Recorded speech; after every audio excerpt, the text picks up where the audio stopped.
It's the lion's share. It's the lion's share. It's the lion's share. It's the lion's share.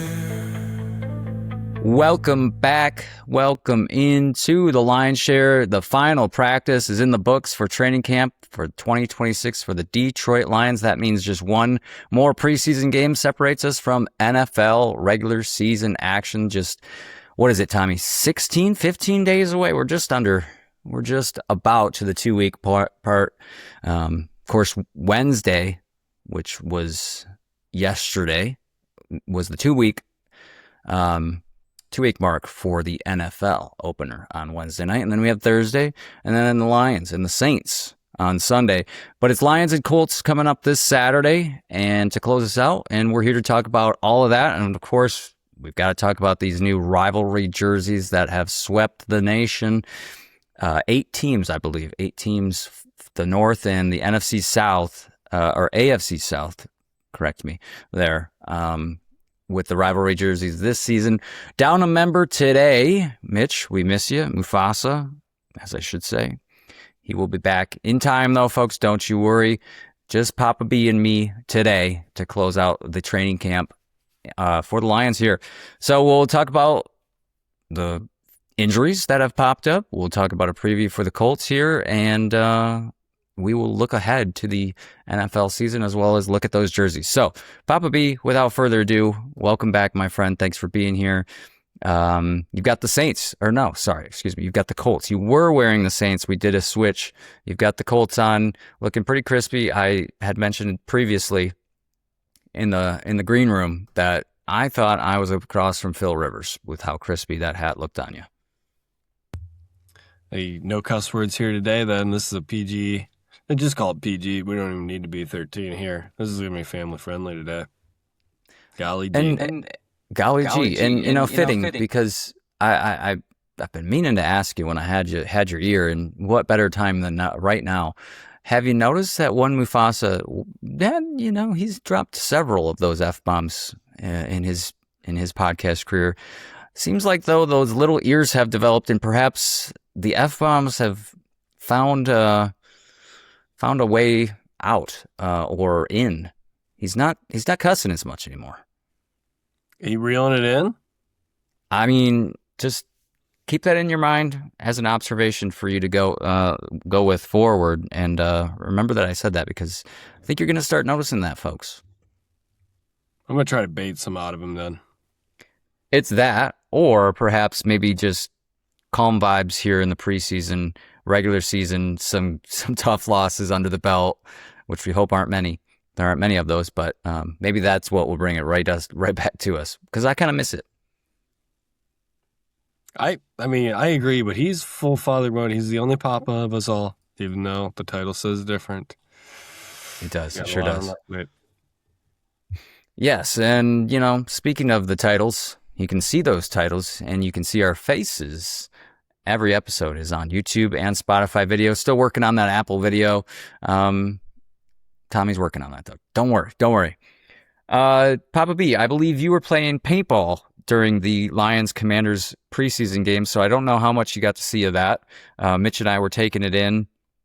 That was kind of role reversal for me, because I was traveling during the Lions opener against the Bengals. Didn't get to catch all of that action, so it was nice to be able to sit in front of the TV and take this one in against the Commanders. And the Lions found themselves victorious, getting the first win of the preseason. Now 1-1 in the preseason. Not that the records really matter, but I was surprised, or I was not surprised. Maybe that's not the right word for it. I was encouraged by what I saw from the defensive line, particularly Derek Moore showing up and showing out, who we'll get to in the injury department, unfortunately, here in just a minute in the next segment. But man, he was looking hungry out there. That whole defensive line, Casey Rogers got the defensive line looking real sharp out there and full of depth. There's a ton of depth across that whole front. So that's got me excited, and that was probably my biggest takeaway, though I have a few others from the preseason game. Anything that you saw in the highlights that caught your eye against the Commies? Yeah, coming off the battlefield, as we'll call it. friendly fire. It was definitely before the friendly fire. I did see the Dobbs highlight where he took a sack, an ugly looking sack. Went, got shot again pretty quickly, came off again, needed a breather. Saw that he had taken one to the house. So, I mean, just a bounce back from Dobbs. Love to see that. Not gonna lie, I'm a big Dobbs fan. I just love Dobbs. I don't have much more to say about it. I love that he's our backup quarterback. I was a Teddy guy. He's in the same world as Teddy for me. Good personality, veteran. Love to have him in the room. Didn't see a ton outside of those two highlights. I was going to ask you how the offensive line looked, but I did see highlights from the defensive line because that's where all the highlights were, it seemed like. And my goodness, they're making it a hard case to cut somebody out of that room. There's going to be some very tough decisions when it comes to that room.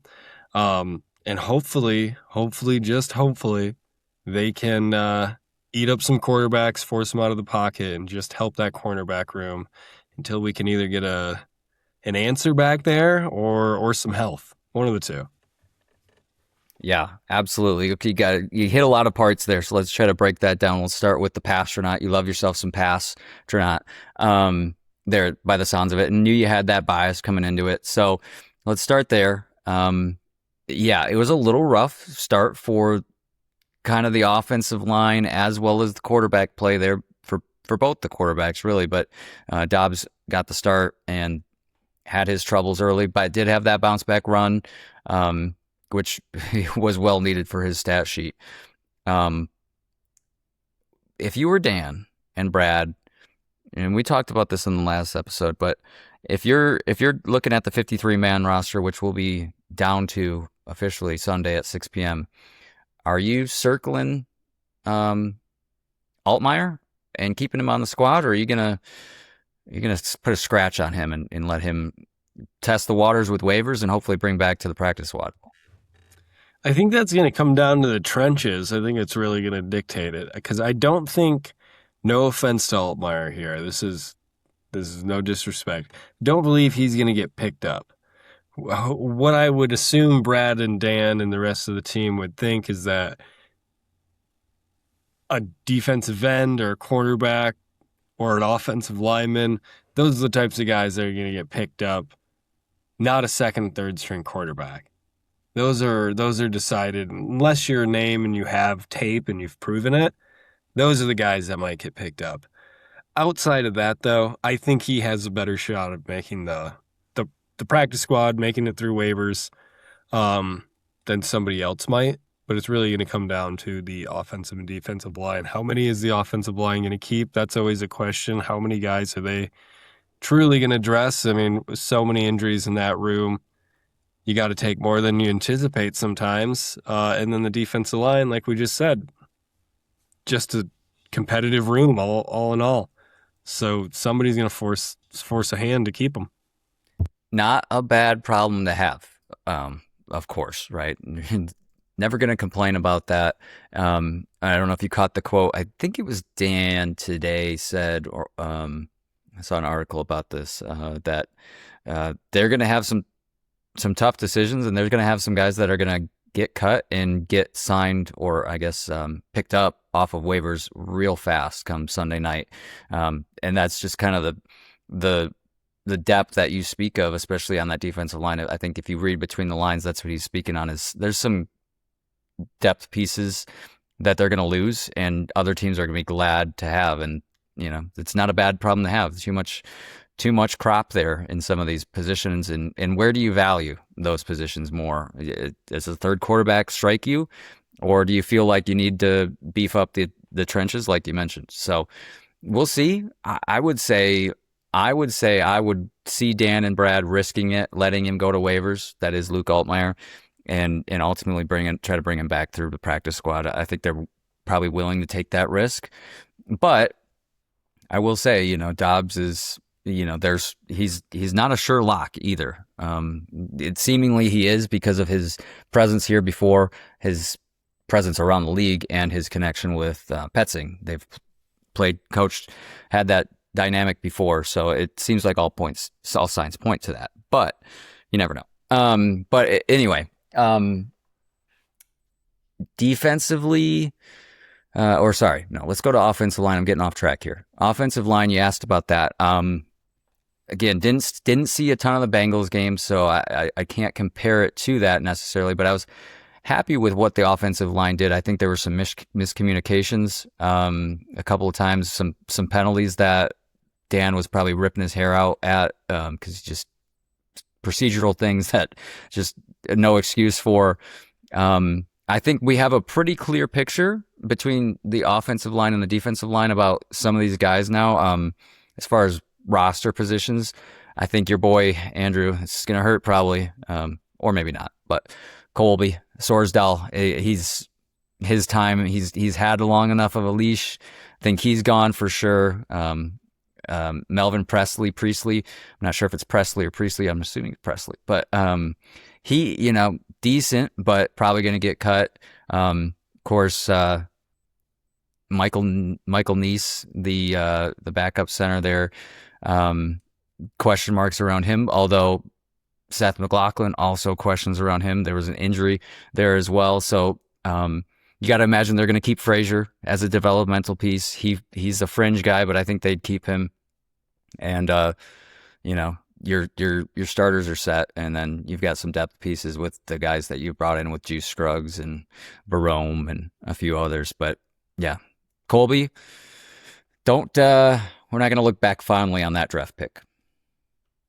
I mean, it's another one that's looking tough to look back on. There was that one year though that was really cool. And I think not to get off track here, but I think we'll be saying this year was pretty cool as far as the draft picks this year. I feel pretty good about who they drafted and what positions they drafted this year. I think we'll look back not like the Gibbs, Laporta, Campbell type picks, but it's going to be higher up than some of these misses that they've had over the years now. Well, yeah, and like who's the not to get super far off track, but who's the was it the cornerback safety Arizona State guy? The undersized guy. I heard something about him that he had a very good looking few practices towards the end of it. And Keith Abney, yeah, is definitely going to fight for some playing time here. Oh, no doubt. I mean, we got to see quite a bit of action with him in the preseason already, and he's worked his way. He's climbed that ladder quicker than some way I might have expected. And I love what I'm seeing out of Keith Abney. I think he will play himself into meaningful playing time at that nickel position in the secondary there. It's obviously pretty wide open at cornerback outside of DJ Reed and Rock Yassin. It's anybody's ball game after those two.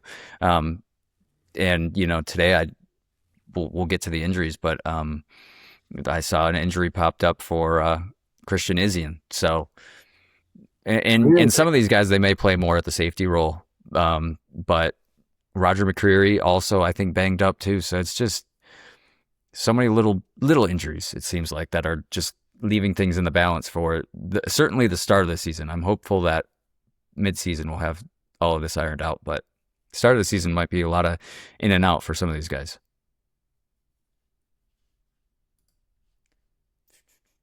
What else? What was next on that agenda? Defensive I don't know. You hit me with a lot.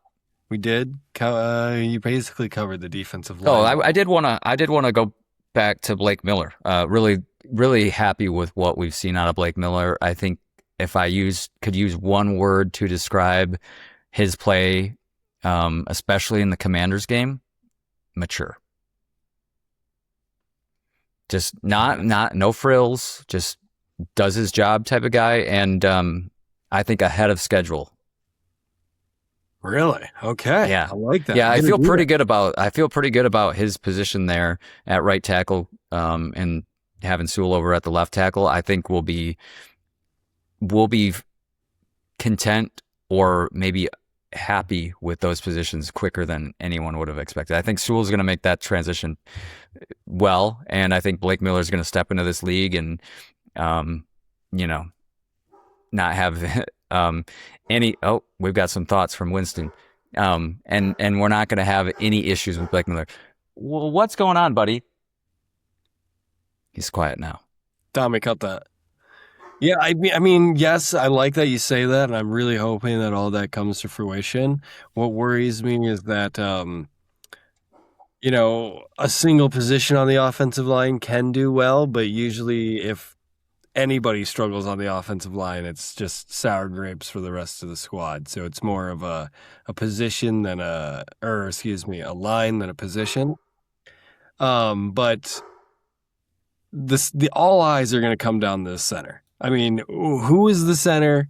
How are they going to make this happen? That's where all eyes are on. I think the most exciting player outside of Sewell making the jump, because everybody's going to talk about that, is Tate Ratledge in year 2, making a pretty big jump. I'm excited to see him. He seems like he's been hanging out with Sewell, training with Sewell. And I'm very excited to see his year 2 progress. I've said it before, I'll say it again. Family friendly. That guy's a dirtbag, though. He's got the look of a dirtbag too. Exactly. Yeah, he does. And I'm right there with you, pal. From what all accounts that we're hearing in training camp from the reporters is he's ready to make that sophomore jump and to be even more in that role at the guard position. I did have to check myself on the Michael Neese, Seth McLaughlin, because I couldn't remember which one that suffered that injury. It was Michael Neese with the MCL injury against the Commanders. That was just a tough injury for him, especially being at a potential for some playing time with the center position having such a question mark, like you said. Could force the Lions' hand here with a limited room there between Seth McLaughlin and what was it? Doc McStuffins? Shout out Mufasa. Yeah. And Juice Scruggs, which seems like it's going to be Scruggs at this point. They worked out a couple of those linemen like we talked about last episode, but nothing ever came of that. So seemingly it's going to be a Scruggs. The juice is loose at center. And maybe we'll get a clue on Cade Mays as far as when he will be back based on what they do with him come the 53-man roster, whether they put him on IR or not. Oh, they've got to. I think he said what was it, 8 to 10? 8 to 10 weeks from the injury, which would mean week 6, week 5-ish. You IR him. Immediately. IR's automatic 4, which it sounds like will be the case. Well, then I bet you he comes back after the bye. Which week's the bye again? Is it 6? Oh, I was just going to ask you. I think it's later than 6. I thought it was... I know it's not as early as it was last year. Oh, shit. Tommy, cut that. It is week 6. Woo-wee! Damn, you are all over it. Friendly now, man. Oh, double cut. Cut out me forgetting that it was week 6 for the bye, too. Golly. So, yeah, I mean, that puts him in a tough spot there because, yeah, you'd love to have him week 5, have him back as soon as possible, but also we know what the first 5 weeks are. And they're not anything to write home about besides the Bills game week 2, of course, and you're not going to have them for that. So why not go IR for 4 weeks? You got it for real. Roster space. Oh yeah, I think you're right there on it. And don't forget about the other injuries with Kirby and Brian Branch. Those guys certainly won't be available.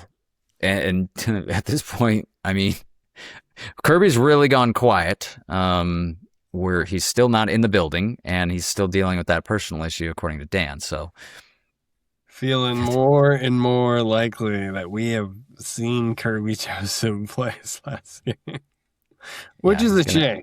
If the second Mufasa buys a jersey, it's over, though. Maybe that's what's going to reverse the curse here. Oh, you may have just unlocked something. Come on, Mufasa. We need this. If you're listening, add to cart. Add to cart now. Now. Don't do the Disney edition either. And don't do the jersey either. Don't you dare do the jersey. He'd love to get a rivalry jersey. He's a big fan of those, I think. He said this is their best look yet in our group chat. He did, yeah. That's right. He did. Now that you remind me. Yeah. He said it. He said he wished it. What did he say? He wishes that this was their primary? Well, I don't know if he was saying that. I think he was more saying like this is a jersey the Panthers wish they could have. That's the glory of it, right? Is that there's so many people that think it's the Panthers jersey or it looks just like the Panthers jersey. Where do you fall on that? That's a Panthers jersey. Okay, I wasn't sure. Your text confused me when you said why does that? I think you said like why does everybody think it's the Panthers? Maybe I misread it. Oh yeah, maybe I just typed like an idiot. Who knows? Fair. Yeah, I mean, I probably said why does it look like the Panthers? That's probably what I was going for. But yeah, what did they do? Angle the stripes in? The fact that they tried to like sell it as the carbon fiber numbers, and they're trying to tell me that that color is Honolulu blue. I think it's like a situation where they said color that's psychology, Honolulu blue. the colors next to each other with it being silver and black are making the blue look less Honolulu. Well, that's not an America I want to be a part of. Well, what do you think about the like? I will admit when I thought they were white, I was out on these jerseys. But I mean, maybe I'm in the wrong camp here. But the more that time passes, the more I like these jerseys. I don't think you'll ever sell me on these. I'm going to be honest with you. I need to see them on field, but they look more silver in some of these renderings. They look more silver. The longer you stare at them, I can tell you based on the document, they are way better than those gray pajamas they used to stroll out in. The only thing that saves these jerseys for me is that they get to wear those helmets. Because that is, bar none, the best helmet they've ever put out. Really? See, the helmet's not my favorite part about these jerseys. And nobody else can see this. It's in our documents. But I forgot that Hutch was the like face of the gray jerseys. The fact that they have these like long chin straps, he looks like a dork in these pictures. It looks like if you asked AI to make Aiden Hutchinson. I think AI would do better. Dare you say? Oh yeah. I do like the carbon fiber. It's just you don't see it. You don't see it at all. You have no idea. It's such a small detail on the field. You're not going to see those. I mean, hardly at all. So you won't notice it. But like I said, listeners can't see this. But Gibbs and St. Brown showing these ones off. These guys are just selling the jerseys for me.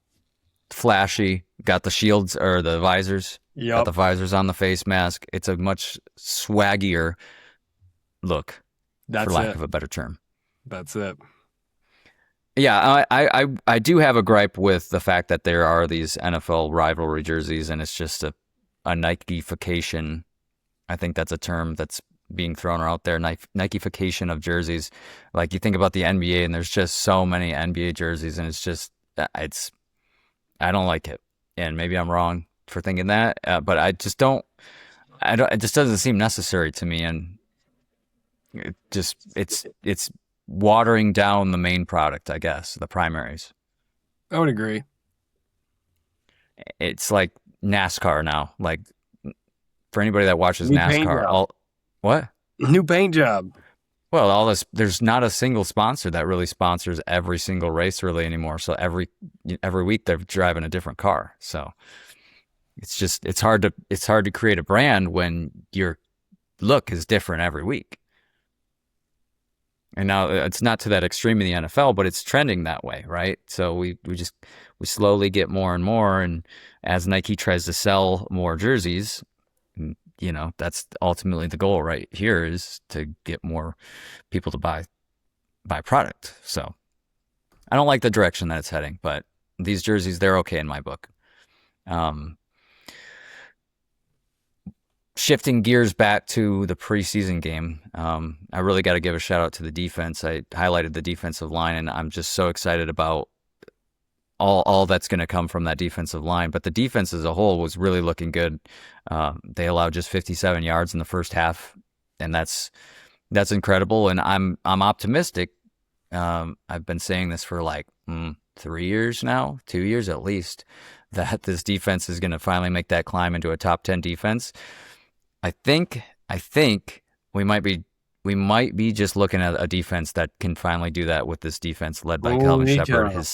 his sophomore year as DC, as the defensive coordinator. And I know that there's going to be a lot of question marks in that secondary, but I think the secondary is going to surprise us. And, like you kind of touched on earlier, they're going to be built out from that defensive front, the linebacker core, and the defensive line. They're going to build out from that and lean on that a lot, of course. But I think this defense finally makes that jump and kind of takes the weight off of that offense. Was Jaden Daniels playing? He was 5. You mean? Sorry. God, everybody. Yeah, knows if you about mention it. his name, you got to make sure you hold up 5 every time you mention his name. Don't forget that he's number 5. Jaden Sorry. Daniels, number 5. 5. Yeah. Yes, he did play, but briefly. He was not in long. Okay, so not a true 57 yards, but we got most of their starters, or what was that situation? A decent amount of their starters, I would say. Through the first couple drives, the first quarter, Jaden Daniels was one of the first to sit down, but they were keeping out a lot of the first team guys without Jaden. I mean, 5 out there. So, so yeah, it was good to see these guys getting reps. Some of these guys that the Lions had some starters out there, but still heavily on that second and third string for most of the game. So it was good to see those guys get reps against first team guys on the Commanders. That is nice. That was my one thing I didn't know who we were seeing it against. Can we transition to injuries? I don't want to. I'm in the dark on the Derek Moore one, and I needed to know more. So that one popped up today, and it's really a question mark, like a lot of these seem to be, which is tough. Dan came out today in his press conference and said that he's gonna be out for a little bit. So not sure what that means. They're hoping to get him back next week. So your classic Dan situation, he's gonna be out for a little bit. We hope to have him back next week. So not sure what that means. So he's not going to play against the Colts. We know that. And we just can be hopeful that in a little over 2 weeks that he can play against the Saints. That's not hopeful, actually. I don't like when Dan speaks like that. No, it's just there's a lot of ambiguity in there. Usually a little bit small, and it's like a week, maybe 2. It's I just had a minor thing pop up. If he doesn't say anything, if he says gonna miss some time, that's not good. Yeah, our first clue was that he missed practice yesterday, and we didn't have word on why that was. Some people thought maybe it was just a rest day. It was turned out today that it was more than just a rest day. Hassanin Ahmed also missed practice yesterday, but was back today, so that's good. That's encouraging to hear. But Derek Moore, we don't have it. I don't know. I'm trying to Google it right now. I don't believe Dan disclosed where the injury was. It was just, to quote him, he's going to be out for a little bit. So, wonder if this did not happen at the facility. Is he reaching for a pizza box? Oh my God. Who was that? Oh, geez. Shareholders are screaming right now. Who was that pitcher? Was it Joel Zumaya? Yeah, through absolute heat. Yeah, I believe it was Joel Zumaya. Yeah. I thought he was Rock Band or Guitar Hero. Oh, was he Rock Band? Oh, no. Who was reaching? Yeah. Was it Nate Burleson? I don't know. Yeah, for some reason, I think Joel Zumaya is guitar. No, he was Rock Band. Yeah, I think that was it was something in in this region, right? Shout out to the YouTube, like almost like a tennis elbow, but rock band elbow. Jamming. He was rocking that whammy bar.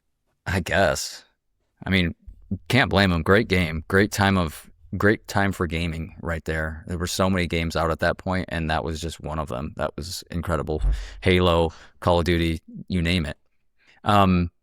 It was Nate Burleson who broke his arm in 2 places during a single car accident September 24th, 2013, after reaching to stop 2 pizza boxes from sliding off of his passenger seat.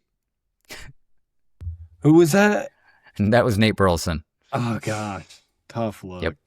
Sorry, yep. Nate. Yep. And also, we've got to talk about Isaiah Pacheco, and you could almost tell that there was maybe a little bit more going on with Pacheco just based on how many running backs they were working out. They worked out Kareem Hunt just a couple days ago, and they brought in and worked out so many others, and we saw some of those against the Commies, and that's another depth piece. Honestly, every running back that was in the game against the Commanders was just tearing it up, and a lot of that is credit to the offensive line. That was another highlight of mine, was the offensive line. Run game looked real strong. Pass pro was decent as well, but the run game looked really strong, and that makes me excited for this season with Gibbs. But who's going to be behind Gibbs is a real question mark right now. Pacheco is going to definitely be out for a bit here. It sounds like he had that MCL.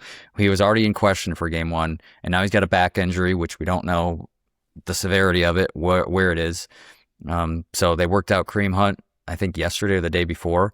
So you could kind of tell that there was they had some worry at that running back position, but they've of course got Vaki and they've got Sailors, and I'm real happy with what I've seen from the running back room. So I'm not so concerned about what's going to be behind Gibbs, but man, it'd be nice to have Pacheco.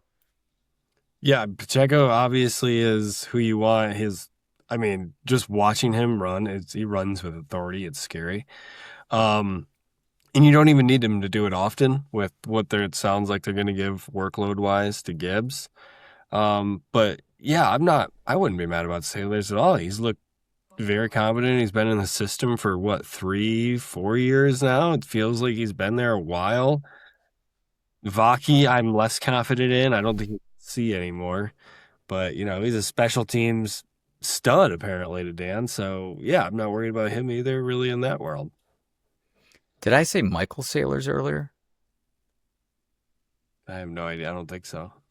Okay, I feel like I said Michael. I meant Jacob Sailors, of course. I might be thinking of a different Sailors there, but nonetheless, Sailors, and honestly, the backs behind him too were real strong too. So I don't have my concerns about that positionally, but yeah, it's just. You wonder what the heck's going on with this strength and conditioning, these training staff with some of these. There's every day there's something else, and it's a problem. But the good news is Laporta was back at practice Tuesday or Wednesday, I can't remember, and he was not only practicing, but he was meaningful time at practice, not just working out on the side, not just doing individual drills. He was involved with the team drills. So that's exciting, and that's optimistic, because we had thought maybe there was a chance he may miss week one, and he may still miss week one against the Saints. But it's good to see him back at practice, and gonna need Laporta out there, because that's a big part of that offense and those weapons. Yeah, and I listened to Petzing talking with the media as well, and he listed Laporta as well. We want him to dominate the workload with Gibbs, with St. Brown, with all these other guys. They want them to I guess basically force him to give them the ball more. Kind of get him back involved like he was the first year of his career, and obviously was banged up last year a little bit too, but just couldn't find that groove like he did the first year to be so involved. Looking forward to that in this year. So we had thrown around the idea, Papa B, of a nickname for Greg Dortch. He's fast, so I had mentioned Scorch, implementing Scorch in there. Dortch, Scorch, Dortch, Scorcher. I'm not sure, but any thoughts since we last spoke via text message? Anything else that's come to mind workshop wise? You're the nickname man. I leave this in your good hands, and I know whatever comes of it, we'll either laugh at you or we'll praise you. Both's a win in my book. Absolutely. There's no losing there. And yes, there's levels to this, right? It's like an onion, and we are just barely through the preseason at this point. So regular season is when the nicknames really start to flow, because I'm just still getting my reps in right now and working my way up to regular season form, as are these Lions. Next episode, after we get the 53-man, I think we'll go through positional groups, O-line, look at all those levels, and talk about what our confidence level is going into the regular season. But we've, of course, got one more preseason game before those 53-man cuts, and so chance for some of these guys who might be on the fringe to, move themselves out of that bubble. Game 3 is going to be Colts on Saturday at 1 p.m. Eastern. It'll be on your local CBS or Fox, and it's also going to be on NFL Network nationally. This one will be nationally televised, unlike the other two. So look for that on Saturday. In the next episodes, we'll be also talking about win guarantees and our predictions for the year. That will be not the next episode, but the following one right around the Labor Day holiday. Before we close it out here, let's talk about this news from the NFL, Puppy. It's quite small, so let's see if Tommy can enlarge this document so we can all read it. This could be a problem for a lot of teams, and I could see it being a problem for the Lions. Beginning this season, we will place greater emphasis, this is from the NFL and the NFLPA, we will place a greater emphasis on 5-player health and safety rules violation. Those include the hip drop tackle, which was added last year. That's a penalty. Horse collar tackle, that one's been a penalty for a while. Launching, hitting on a defensive player, and blindside block, which, okay, sure, greater emphasis. We'll see a few more flags in that area. That's one thing.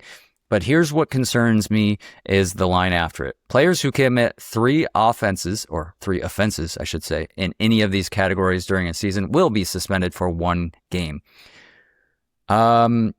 Maybe my math is wrong here, but 17 games, if you're talking one of these penalties every quarter of the season, you're talking about a suspension of 1 game, which just...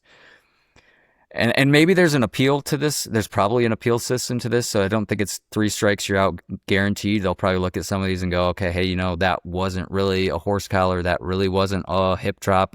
Horse collar is probably the one with the least ambiguity. It's going to be some of those that are the launching, body weight, those type of penalties that we hate or have learned to hate. And the blindside block, that's always a tricky one too. But that's got me concerned for these Lions and other teams alike that there's going to be some suspensions out there, and it's going to come obviously later in the season because you're going to have to work your way up to these penalties. And so come November, December, we're going to be talking about guys missing games when playoff seeds, playoff positions are on the line. And I'm not happy about that.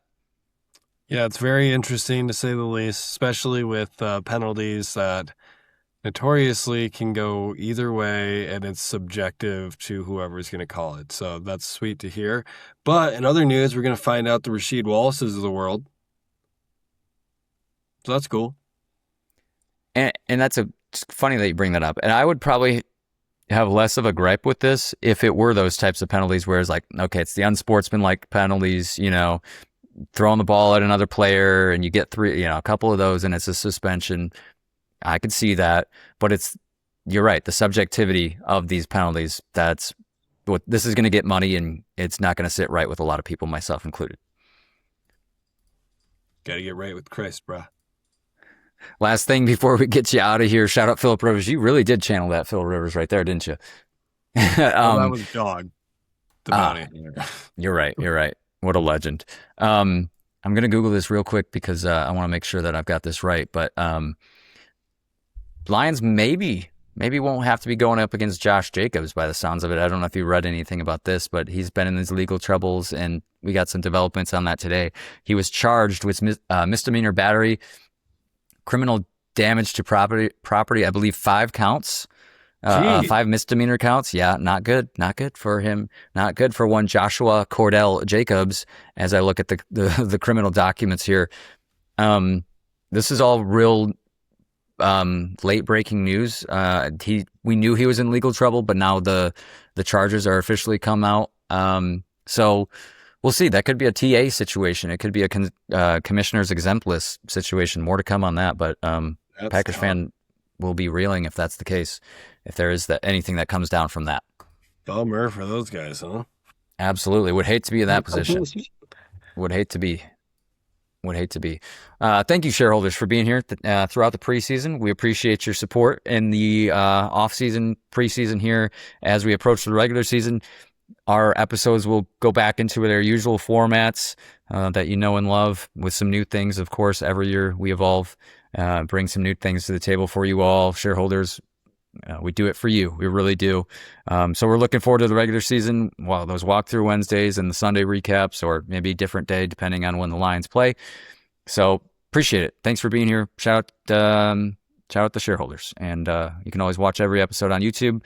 And like, follow, rate, comment, 5 stars, follow us, all that good stuff. Next episode will be sometime before September hits the calendar on Tuesday. We'll be back on these airwaves to talk about the 53-man roster real quick and get you ready for the regular season. Until then, let's go Lions. Let's beat the Colts and finish the preseason 2-1. Let's go Lions. That was almost a legendary Dan pause there for a second. And it's time for Meow Roster Cuts.